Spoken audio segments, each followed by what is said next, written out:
கிமு 3300 முதல் கிமு 1300 வரையிலான காலகட்டத்தை சேர்ந்ததும் உலகில் தோன்றிய மிக பழமையான நாகரிகங்களுள் ஒன்றாகிய சிந்து சமவெளி நாகரிகத்தின் தாய்மடியாக சிந்து நதி விளங்குகிறது. தற்போது பாகிஸ்தானில் இருக்கக்கூடிய பஞ்சாப் மாகாணத்தில் அட்டோ என்கிற பகுதியில் பாயக்கூடிய சிந்து நதியில் கிட்டத்தட்ட 32.6 டன் அளவிற்கு தங்கப்படிமங்கள் இருக்க வாய்ப்புள்ளதாக அந்த நாட்டினுடைய புவியியல் நிபுணர்கள் கூறுகின்றனர்.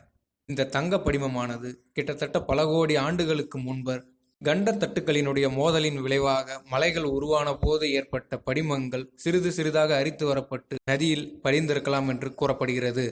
இவ்வாறு இந்த நதியின் அடியில் படிந்துள்ளதாக கூறப்படக்கூடிய தங்கத்தின் மதிப்பானது இன்றைய நிலையில் கிட்டத்தட்ட 60,000 கோடி ரூபாய் என்ற அளவிற்கு இருக்கும் என்று நிபுணர்கள் கூறுகின்றனர்.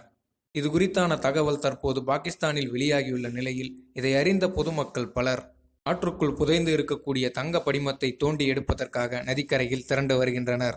எனவே பாகிஸ்தான் நாட்டு அரசானது மக்கள் கூடுவதை தடுக்கும் பொருட்டு அந்த பகுதியில் 144 தடை உத்தரவை அமல்படுத்தி இருப்பது குறிப்பிடத்தக்கது. நன்றி.